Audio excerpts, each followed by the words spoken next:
officials have been informed that Israel is now fully prepared to launch a military operation against Iran. According to multiple sources cited by CBS News, the development has heightened tensions in the region, with the U.S. now anticipating potential retaliation from Iran on American sites in neighboring Iraq. Israeli Defense Forces have reportedly increased the deployment of Iron Dome surface-to-air missile batteries near strategic locations across Israel, including a battery that has been moved near Silvad in the West Bank. The movement indicates a strengthening of Israeli air defense capabilities at key sites.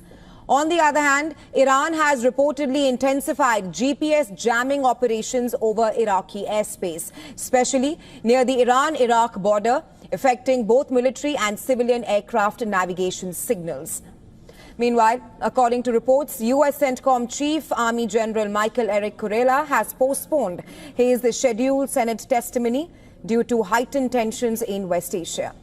The testimony was earlier set for today before the Senate Armed Services Committee, which will be now rescheduled. Earlier, U.S. President Donald Trump confirmed that American personnel are being moved from West Asia due to rising tensions with Iran, describing the region as potentially dangerous.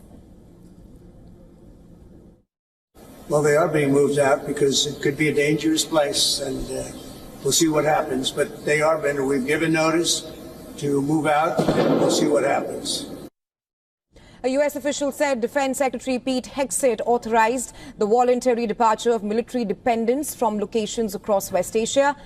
Washington is reducing staff levels at its embassy in Iraq as well, while similar measures are being taken in Bahrain and Kuwait, with voluntary departure of non-essential U.S. personnel and their families.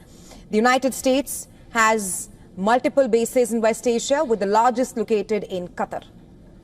Now, the decision to move U.S. personnel comes after Iran threatened that all U.S. bases in the region are within its reach and would be targeted in the event of a conflict.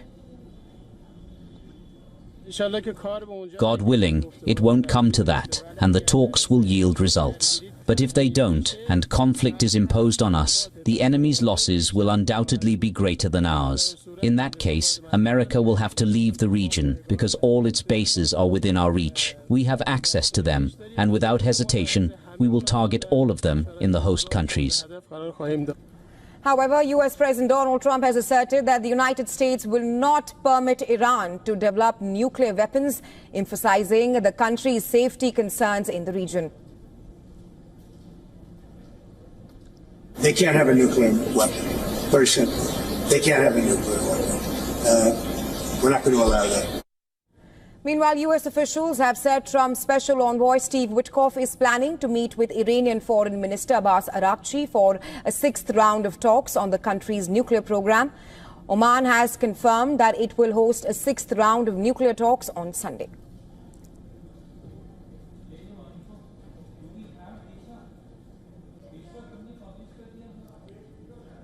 And to discuss more, we are now being joined by Dr. Meir Javed Nafar from Tel Aviv. He's a lecturer of Iranian politics at Relchman University in Israel and co-author of The Nuclear Sphinx of Tehran. Welcome to WION, sir. First up, your assessment of the situation that we are seeing at this point of time in West Asia, with Iran threatening to target U.S. military bases in Iraq, and U.S. President Donald Trump clearly saying that he's not optimistic of reaching a nuclear deal. Yes, we are at a deadlock. The Islamic Republic of Iran has insisted that it will not allow the dismemberment of its enrichment program as requested by President Trump, and that this is a red line for the leadership of the Islamic Republic.